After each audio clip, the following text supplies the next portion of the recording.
Have you ever been in a fight over something completely mundane, the temperature on the air conditioning, and felt the harder you pushed, the worse it got? There's a reason for that, and it has nothing to do with the air conditioning. In the classic negotiation text, Getting to Yes, Roger Fisher and William Ury, amazing man, describe a scene in a library. Two people are locked in an argument. One wants the window open, one wants it shut. Neither will move. The librarian watches this go nowhere for a few minutes, then asks one question. Why? Why do you want it open? Fresh air, says the first person.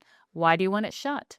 I don't want the draft on my neck, says the second. The librarian then opens a window in the next room. Both people get exactly what they need. The argument was never about the window. It was about asking the right question. Fisher and Ury call this the difference between positions and interests. A position is what someone says they want. An interest is why they want it. Most people in negotiations, in meetings, presentations, never get past the position. They take what someone says at face value and respond to that, while the actual concern sits just beneath the surface, unaddressed. More than a quarter of meeting chairs admit they walk in without adequate preparation. But the real problem is the other 3/4, the people who do prepare. Most of them prepare their content, their arguments, their talking points. They know their material cold. They're preparing their position. They're not preparing for the room. Consider what happens when you get this right. A team of health scientists was presenting to their US pharmaceutical board. They came in fully prepared, years of clinical data,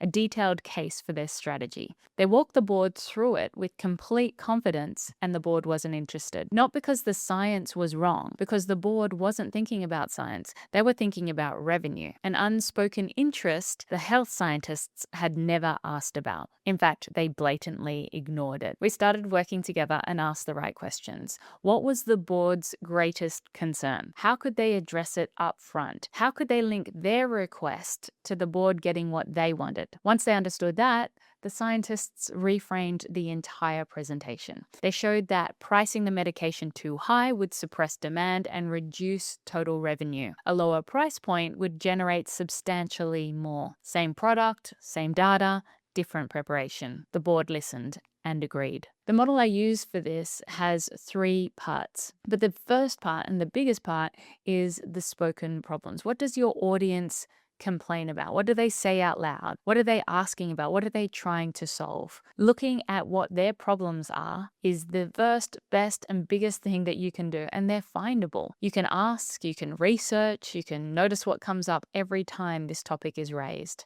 If you want to get even more complex, look at their unspoken fears. This is where preparation stops too early. Beneath every spoken position is an interest people rarely name directly. The person arguing about the window being open isn't arguing about the draft. Your audience has a version of that, a risk they're quietly calculating while you're talking, a number they haven't said out loud. If you don't know what that is, you haven't prepared enough. Thirdly, the link. Once you know both layers, their problems and their fears, then you can make a connection most communicators never make. You can show your audience that what you're offering is exactly what they need in order to get what they already want. You can show your audience that what you're offering is exactly what they need in order to get what they already want. Not what you want them to want, what they actually want. That's the moment the room changes. So before your next important meeting, ask yourself the question the librarian asked. Not what does this person want, but why do they want it? That single shift is the difference between talking at a room and actually being heard. Want to make this process repeatable across all of your meetings? Let me show you how.